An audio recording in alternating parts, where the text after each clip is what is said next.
नमस्कार, बहुत स्वागत है आपका सुपर फास्ट छत्तीसगढ़। आप देख रहे हैं, मैं हूं आपके साथ ऋतु ज्ञानवानी। मुख्यमंत्री भूपेश बघेल ने स्वतंत्रता दिवस पर रायपुर पुलिस परेड ग्राउंड में ध्वजारोहण किया। परेड का निरीक्षण करने के साथ ही परेड की सलामी भी ली। उसके बाद पुलिस कर्मियों को सम्मानित किया। उसके बाद सीएम भूपेश बघेल प्रदेश की जनता को संबोधित करने पहुंचे। उन्होंने राष्ट्रपिता महात्मा गांधी के आखिरी वसीयतनामे का उल्लेख किया। महात्मा गांधी के आखिरी वसीयतनामे का उल्लेख करते हुए उन्होंने कहा कि गांधी जी ने कहा था कि भारत ने राजनीतिक स्वतंत्रता तो प्राप्त कर ली, लेकिन अभी शहरों और कस्बों से अलग अपने 7 लाख गांवों के लिए सामाजिक, आर्थिक और नैतिक स्वतंत्रता प्राप्त करना बाकी है। सीएम ने कहा कि जनता को राजीव गांधी न्याय योजना, गोधन न्याय योजना और राजीव गांधी ग्रामीण भूमिहीन कृषि मजदूर न्याय योजना जारी रहेगी। सीएम ने कहा कि मैंने मनरेगा को शहरी क्षेत्र से जोड़ने का प्रधानमंत्री से अनुरोध भी किया है। चिटफंड पर कार्रवाई करते हुए उनके 622 प्रतिनिधियों पर कार्रवाई की गई। चिटफंड पर कार्रवाई से मिले 18 करोड़ रुपए अब तक लौटाए गए हैं। हमने आदिवासियों के हित में पेसा कानून लागू कर दिया। उनके जल जंगल जमीन को लेकर निर्णय लेने का अधिकार उन्हें होगा। विकास के बंद रास्ते खोलने के लिए हमने उपाय और प्रयास किए हैं। इसके साथ ही उन्होंने 10,000 अतिरिक्त शिक्षकों की भर्ती करने की बात कही। इसके साथ ही जन्माष्टमी से कृष्ण कुंज योजना की शुरुआत करने का भी ऐलान किया। तो वहीं छत्तीसगढ़ी फिल्मों को बढ़ावा देने के लिए सेल का गठन करने की भी बात कही। सुराजी तिहार के पावन बेरा में जम्मो सियान दाई दीदी संगवारी और नोनी बाबू मल्ला गाड़ा गाड़ा बधाई, जय जोहार। आज़ादी की 75वीं सालगिरह के अवसर पर देश और दुनिया के सामने बापू के सिद्धांतों और विचारों के अनुरूप कार्य करने में सफल हुए हैं। लाभ का जरिया बनाने का वादा भी निभाया है। लगातार बढ़ते हुए इस वर्ष धान खरीदी 98 लाख मीट्रिक टन के सर्वोच्च शिखर पर पहुंची है, जो 4 वर्ष पूर्व मात्र 57 लाख मीट्रिक टन थी। धान बेचने वाले किसानों की संख्या भी अब बढ़कर 21,77,000 से अधिक हो गई है, जो पहले मात्र 12,06,000 थी। इस तरह हमारे प्रयासों से धान बेचने वाले किसानों की संख्या 9,71,000 बढ़ी है। प्रदेश में धान के अलावा अन्य अनाजों का उत्पादन बढ़ाने के लिए भी अनेक उपाय किए गए हैं। गौठानों को आजीविका केंद्र के रूप में विकसित करने हेतु हम ग्रामीण आजीविका पार्क अर्थात रूरल इंडस्ट्रियल पार्क प्रारंभ करने जा रहे हैं। इसका उद्देश्य ग्रामीण गरीब परिवारों के लिए आजीविका के माध्यम से अतिरिक्त आय के साधन बनाना है। गांधी जयंती 2 अक्टूबर 2022 के अवसर पर इसका शुभारंभ किया जाएगा। नक्सली गतिविधियों से बाधित और बंद हुई 260 शालाओं का संचालन पुनः प्रारंभ किया गया है। विशेष पिछड़ी जनजातियों के 9,623 युवाओं को सरकारी नौकरी देने की घोषणा भी मैंने की है, जिसे शीघ्र पूरा किया जाएगा। मुझे कहते खुशी है कि हमने आदिवासियों के हित में वर्षों से लंबित पेशा अधिनियम के अंतर्गत नियम बनाने का काम पूरा कर इसे लागू कर दिया गया है। हमने सुधार के स्थायी उपाय किए हैं, जिसके तहत पहले चरण में 14,000 से अधिक शिक्षकों की स्थायी भर्ती का कार्य शुरू किया गया, जो अंतिम चरण में है। इसके अतिरिक्त 10,000 शिक्षकों की भर्ती की प्रक्रिया भी शुरू कर दी गई है। स्वामी आत्मानंद उत्कृष्ट विद्यालय योजना से स्कूली शिक्षा के क्षेत्र में नई क्रांति आई है। पर्यावरण को स्वच्छ और हरा भरा बनाए रखने के लिए हमने इस वर्ष जन्माष्टमी के अवसर पर कृष्ण कुंज योजना शुरू करने का निर्णय लिया है, जिसके तहत सभी 170 नगरीय निकायों में 226 एकड़ क्षेत्र में सांस्कृतिक महत्व के पौधों का रोपण किया जाएगा। फिल्म उद्योग को बढ़ावा देने के लिए फिल्म सेल का गठन किया है। सिंगल विंडो पैनल सॉफ्टवेयर विकसित किया है, जिसमें निर्माता निर्देशक को समस्त विभागों से अनापत्ति प्रमाण पत्र प्रदान करने हेतु जिला कलेक्टर को अधिकृत किया गया है। स्वतंत्रता दिवस पर अलग अलग जिलों में मंत्रियों और संसदीय सचिवों ने ध्वजारोहण किया। बलरामपुर के पुलिस परेड ग्राउंड में संसदीय सचिव चिंतामणि महाराज ने ध्वजारोहण किया। बलौदाबाजार के चक्रपाणी स्कूल ग्राउंड में संसदीय सचिव चंद्रदेव साय ने झंडा फहराया। मुंगेली के श्यामा प्रसाद मुखर्जी स्टेडियम में प्रभारी मंत्री गुरु रुद्र कुमार ने ध्वजारोहण किया और परेड की सलामी ली। रायगढ़ में उच्च शिक्षा मंत्री उमेश पटेल ने मिनी स्टेडियम रायगढ़ में ध्वजारोहण किया। राजनांदगांव के नगर निगम स्कूल मैदान में खाद्य मंत्री अमरजीत भगत ने तिरंगा फहराया। कोरबा के CSEB ग्राउंड में राजस्व एवं आपदा प्रबंधन और मंत्री जयसिंह अग्रवाल ने ध्वजारोहण किया।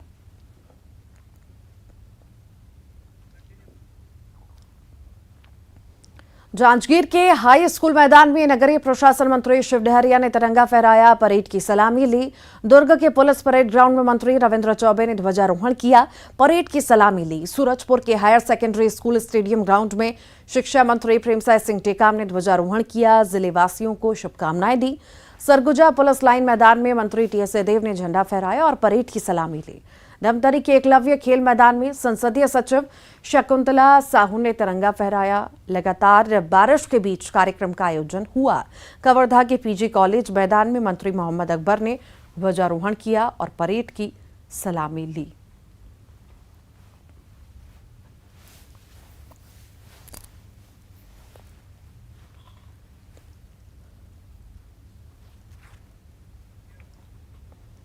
दंतेवाड़ा के हाई स्कूल मैदान में संसदीय सचिव गुरुदयाल सिंह बंजारे ने ध्वजारोहण किया। मुख्यमंत्री के संदेश का उन्होंने वाचन किया। न्यायधानी बिलासपुर के पुलिस परेड ग्राउंड में संसदीय सचिव रश्मि आशीष सिंह ने ध्वजारोहण किया, परेड की सलामी ली। मुख्यमंत्री के संदेश का वाचन किया। सुकमा जिला मुख्यालय के मिनी स्टेडियम सहित अंदरूनी इलाकों में आन बान शान से तिरंगा लहराया।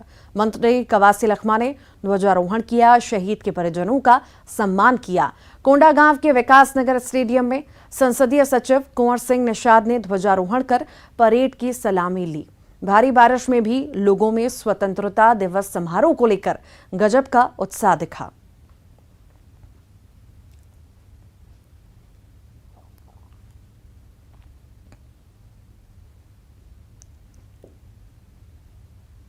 राजीव गांधी ग्रामीण भूमिहीन कृषि मजदूर न्याय योजना अपने दूसरे वर्ष में प्रवेश कर चुकी है और इसके तक अब तक पात्र हितग्राहियों को 213 करोड़ रुपए की राशि दी जा चुकी है। मैंने घोषणा की थी कि 31 जनवरी 2021 तक लंबित कृषि पंपों के ऊर्जीकरण का कार्य शीघ्र पूरा कर दिया जाएगा और मुझे यह कहते हुए खुशी है कि हमने 35,151 कृषि पंपों को ऊर्जित करते हुए एक नया कीर्तिमान बना लिया है। आज़ादी का जो ललक है 15 अगस्त को देखने को मिलता है कि लोगों में कितना उत्सुकता रहती है झंडा ध्वजारोहण के लिए। बरसते पानी में भी बड़ी संख्या में लोगों ने यहाँ पर आकर के अपनी सहभागिता निभाई, सभी लोगों ने भाग लिया। आज़ादी का 75वें वर्ष इस अवसर पर सभी को स्वतंत्रता दिवस की पूरे प्रदेशवासियों को बहुत बहुत बधाई, बहुत बहुत शुभकामनाएं। बहुत कुछ शौक़ातें रही। माननीय मुख्यमंत्री जी ने बहुत कुछ घोषणाएं भी किया है। नए छत्तीसगढ़ के नए विकास के लिए बहुत सी बातें भी उसमें कही है, जिसका लाभ निश्चित रूप से हमारे प्रदेश के निवासियों को मिलेगा। दंतेवाड़ा में आत्मसमर्पित महिला नक्सली के हाथों से बना तिरंगा झंडा SP दफ्तर में शान से लहरा रहा है। कभी नक्सली संगठन में रहते हुए स्वतंत्रता दिवस पर तिरंगे की जगह काला झंडा फहराने वाली आत्मसमर्पित महिला नक्सली आज देश की आन बान शान भारत की तिरंगा बना रही है। आत्मसमर्पित महिला नक्सली पाइके के हाथों का बना तिरंगा झंडा SP दफ्तर में शान से लहरा रहा है।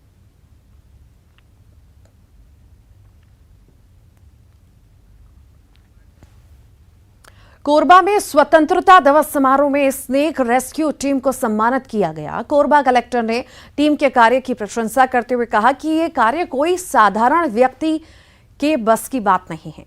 उन्होंने टीम के अध्यक्ष जितेंद्र सारथी, देवा आशीष रॉय, राजू बर्मन, कुलदीप राठौर, शुभम सिंह और उनकी पूरी टीम को प्रशस्ति पत्र और स्मृति चिन्ह देकर सम्मानित किया और आगे भी संभल कर इसी तरह कार्य करते रहने को कहा है। साथ ही इस समारोह में जिले में उत्कृष्ट कार्य करने के लिए सामाजिक संगठन और लोगों को जिला प्रशासन ने सम्मानित किया।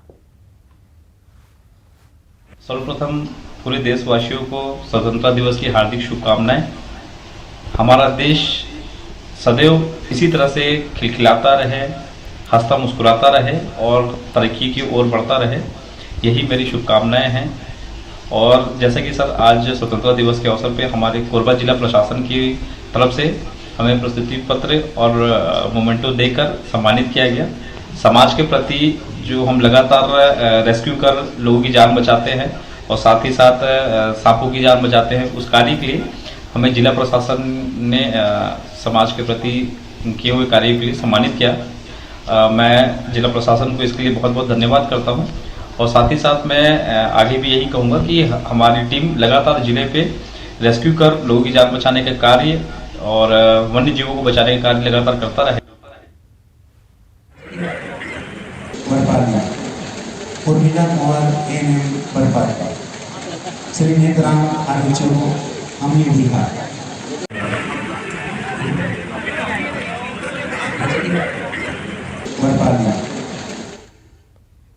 जशपुर के पत्थल गांव में पुलिस सड़क पर तिरंगा यात्रा निकाली। झमाझम बारिश के बीच तिरंगा लेकर पत्थल गांव पुलिस निकली। सड़क पर देशभक्ति गीतों पर पुलिस अधिकारी जवान जमकर झूमे और इसी मौके पर एसडीओपी मयंक तिवारी, टीआई मल्लिका बनर्जी सहित बड़ी संख्या में पुलिसकर्मी सड़क पर देशभक्ति गाने पर झूमते हुए नजर आए। उधर जांजगीर चांपा में हर्षोल्लास के साथ स्वतंत्रता दिवस मनाया गया। अकलतरा थाने में देशभक्ति गानों पर पुलिसकर्मी जमकर थिरके। थाना प्रभारी समेत पुलिसकर्मियों ने हाथों में तिरंगा लेकर डांस किया। थाना परिसर में हुए डांस का वीडियो भी अब वायरल हो रहा है।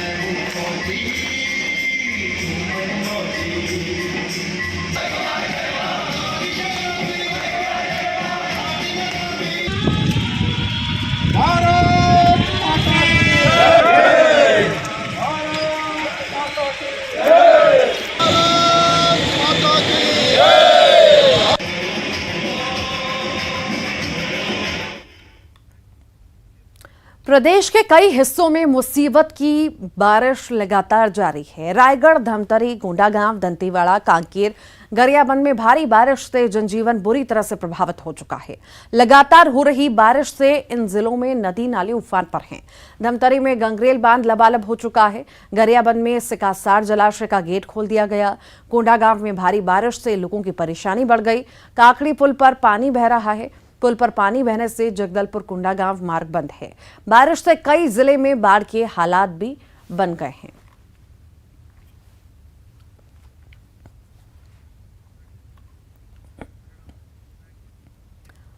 भारी बारिश की वजह से रायगढ़ शहर पूरी तरह से जलमग्न हो गया। जिले में लगातार बारिश से केलो नदी उफान पर है। केलो नदी के उफान पर रहने से नदी का पानी मोदीनगर, इंदिरानगर, पंजरी प्लांट, सिद्धि विनायक कॉलोनी जैसे कई वार्डों में घुस चुका है। इसके साथ ही नदी का पानी रिंग रोड, मरीन ड्राइव घुस गया तो वहीं ग्रामीण क्षेत्रों में कई गांव डूब गए हैं। प्रशासन लोगों को प्रभावित इलाके से निकाल रही है। केलो नदी के उफान पर रहने से रायगढ़ के साथ पुसौर, बरमकेला, सारंगगढ़, खरसिया, घरघोड़ा, तमनार, लैलूंगा और धर्मजयगढ़ प्रभावित हैं।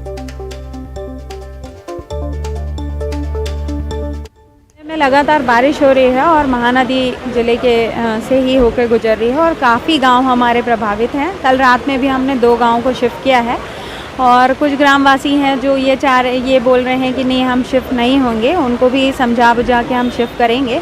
इसके लिए विभिन्न स्तर पे हमने प्रयास किए हैं। पहला तो सभी गांव में नोडल ऑफिसर्स बना लिए हैं। दूसरा, राहत शिविरों की हमने व्यवस्था की है। वहाँ भोजन, पानी, दवाई, क्लोरीन छिड़काव इत्यादि के हमने निर्देश दिए हैं। साथ ही साथ मवेशियों को भी सुरक्षित।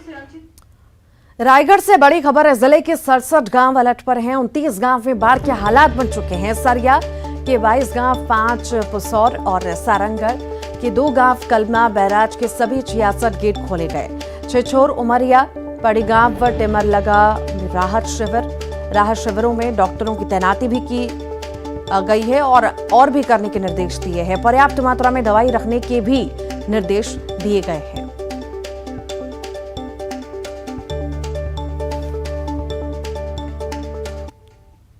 और इसी पर अधिक जानकारी के लिए हरपाल हमारे साथ जुड़ गए हैं। हरपाल, बाढ़ जैसे हालात हो चुके हैं, हाहाकार मचा हुआ है, नदियां नाले उफान पर हैं, आखिर किस तरह की व्यवस्था, प्रशासन कितना अलर्ट, आम जनता कितना अलर्ट? जी, रायगढ़ में जो है लगातार बारिश की वजह से नदी नाले उफान पर है। महानदी अपने रौद्र रूप में चल रही है। यही वजह है कि रायगढ़ जिले के लगभग 67 गांव में अभी बाढ़ के अलर्ट जारी हुए हैं, जिनमें से 29 गांव ऐसे हैं जहां पर बाढ़ के हालात हैं। जिले के अगर देखा जाए तो सरिया ब्लॉक में 22 गांव, कुशल ब्लॉक के 5 गांव और सारंगढ़ के 2 गांव को बाढ़ ग्रसित बताया गया है, जहां पर अभी राहत शिविर में लोगों को पहुंचाने का काम जारी है। सुबह से ही लगातार प्रशासन जो है लगातार उनको राहत शिविरों में पहुंचाने के लिए लोगों को कह रही है। जहां पर बाढ़ की ज्यादा गंभीर स्थिति है, वहां के लोगों को लाइफ बोट और नाव के सहारे दूसरी जगह पर, सूखी जगह पर ले जाने के प्रयास कर रहे हैं। इसके अलावा जो है रायगढ़ के शहरों की बात करें तो शहर की स्थिति भी जिला मुख्यालय और ग्रामीण क्षेत्रों के बीच में जो है जलभराव की वजह से कटाव की स्थिति हो गई है। यही वजह है कि रायगढ़ की शहर और रायगढ़ के ग्रामीण क्षेत्र कट से गए हैं। अगर देखा जाए रायगढ़ की महानदी, रायगढ़ की केलो नदी और जांजगीर से मांड नदी के जुड़ने की वजह से रायगढ़ के मुख्यालय के जो अन्य गांव हैं वो कट गए हैं और जिला प्रशासन, एसडीआरएफ की टीम व स्थानीय जनप्रतिनिधि मौके पर पहुंचकर लोगों को राहत शिविरों में पहुंचाने तथा हर संभव मदद करने के प्रयास कर रहे हैं। कलेक्टर ने निर्देश दिए हैं, स्वास्थ्य विभाग को भी निर्देशित किए हैं कि बाढ़ की वजह से लोगों को डायरिया, डेंगू जैसी बीमारी ना हो, इसके लिए जो प्रॉपर दवाइयां हैं उसकी कमी नहीं होनी चाहिए। सभी दवाइयां मौके पर उपलब्ध होने चाहिए। साथ ही बरसात की वजह से सांप का खतरा रहता है, जहरीले बिच्छू, जहरीले जीवों का खतरा रहता है, जिनसे बचने के लिए एंटी स्नेक, एंटी वेनम की व्यवस्था करने के लिए मुख्य चिकित्सा स्वास्थ्य अधिकारी को निर्देशित भी किए हैं। प्रशासन मुस्तैद है, लेकिन बारिश की वजह से रायगढ़ की स्थिति अभी भयावह है, हाहाकार मचा हुआ है जिले में। जी, वाकई स्थिति तो खराब है ही है, हर जगह लबालब पानी हम देख ही रहे हैं। हरपाल, आखिर जिस तरह की तस्वीर हम देख रहे हैं कि चाहे गांव की बात करें चाहे शहर की बात करें, हर कहीं पानी ही पानी है। प्रशासन आखिर कितना अलर्ट है उन लोगों को लेकर जो छोटे छोटे कस्बों में रहते हैं, उन्हें आखिर कहां शिफ्ट किया जा रहा है, खाने पीने की चीजें कैसे मुहैया कराई जा रही हैं, उन्हें कैसे सुविधाएं उपलब्ध कराई जा रही हैं? जी, प्रशासन जो है ग्रामीण क्षेत्रों के लोग जो छोटे कस्बों में रहते हैं, उनको जो नदी तट पर रहते हैं उनको ऊंचाइयों पर शिफ्ट करने के लिए कवायद तो कर रही है, लेकिन कुछ लोग हैं जो अपनी जगह को छोड़ना नहीं चाहते। वो लोग अस्थायी शिविर के तौर पर अपने घर के छतों में जो है डेरा बनाए हुए हैं। प्रशासन उधर खाने के, स्वास्थ्य, साफ पानी और दवाइयों जो जरूरी सामान है उनको पहुंचाने के प्रयास भी कर रही है। जिला प्रशासन अभी वर्तमान में जितना काम कर रही है, अगर यही बरसात से पहले अगर काम करती नदी नालों की मरम्मत और शहरी क्षेत्रों में ड्रेनेज के सिस्टम को लेकर, तो शायद यह स्थिति ना होती। प्रशासन अभी जागी है और आनंद फानन में यह व्यवस्था कर रही है। जी जी, ठीक, बहुत शुक्रिया जानकारी को साझा करने के लिए हरपाल। और इसी बीच बड़ी खबर रायपुर से है। 2 संभागों के लिए चेतावनी जारी हुई है। दुर्ग और बिलासपुर संभाग के कई जिलों में हो सकती है तेज बारिश। मानसून द्रोणिका की सक्रियता से भारी बारिश होने की संभावना है। रायपुर से इस वक्त का बड़ा अपडेट आपको दे रहे हैं। 2 संभागों के लिए चेतावनी जारी की गई है। दुर्ग और बिलासपुर संभाग के कई जिलों में तेज बारिश हो सकती है। मानसून द्रोणिका की सक्रियता से भारी बारिश की संभावना जताई गई है। 2 संभागों के लिए चेतावनी भी जारी हुई है।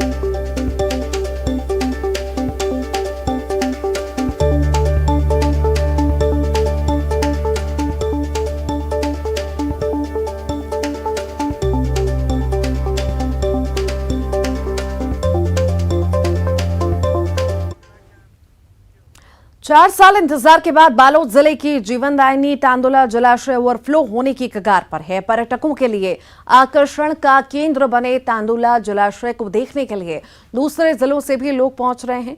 यहां पहुंचे पर्यटक तांदुला जलाशय की तस्वीरों को कैमरा में कैद करते नजर आए। पर्यटकों की सुरक्षा के लिए पुलिस प्रशासन की ओर से जवान तैनात किए गए। आपको बता दें, 4 साल पहले तांदुला जलाशय ओवरफ्लो हुआ था और इस बार लगातार हो रही बारिश के चलते फिर ओवरफ्लो होने की कगार पर है। हाँ, डैम ओवरफ्लो हुआ है, उसको देखने के लिए आई हूँ। और अभी मतलब लगभग 4 साल बाद बालोद का डैम ओवरफ्लो हुआ है।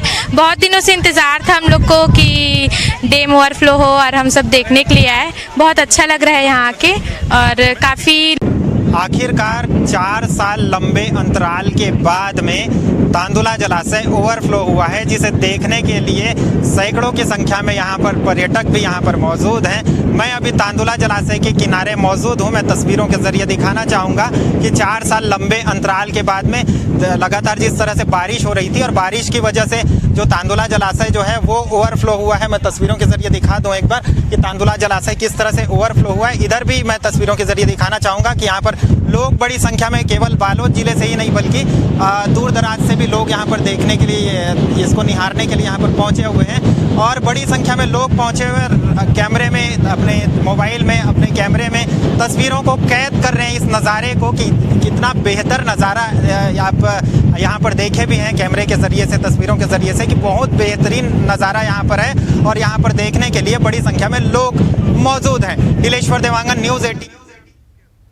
धमतरी में पिछले 3 दिनों से लगातार भारी बारिश के कारण जिले के सभी 4 बांध लबालब हो गए हैं। सबसे बड़े गंगरेल बांध में पूरा 100% पानी भर चुका है। बांध के सभी 14 गेट खोल दिए गए, जिससे 1.5 लाख क्यूसेक पानी महानदी में छोड़ा जा रहा है।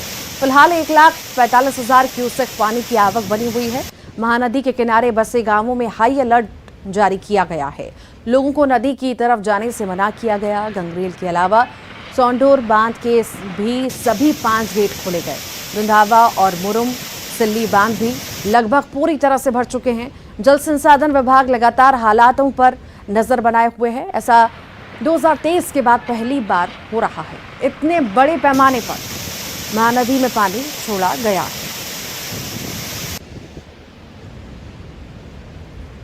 जिले के चारों डैम लबालब भरे हुए हैं। रविशंकर जलाशय गंगरेल डैम में करीब 98% पानी भरा हुआ है और इनफ्लो काफ़ी तेज़ी से करीब 75,000 क्यूसिक से करीब 95,000 क्यूसिक पानी का आवक हो रहा है। पानी के आवक होने से आज सुबह 5:30 बजे करीब हम लोगों ने 1 लाख क्यूबिक मीटर पानी का छोड़ा है डैम से। और निचले जो ज़िले हैं और निचले बस्तियां हैं सबको हम लोगों ने रात से ही ताकीद किया हुआ था। हमारे सारे ज़िले के इरिगेशन डिपार्टमेंट है वो आपके निरीक्षण कुटीर में ही रात बिताया है और पूरी तैनाती के साथ वहाँ पर देख रहे थे। सोंडूर जलाशय भी 5 गेट खुले हुए हैं और इसके अतिरिक्त माडम सिल्ली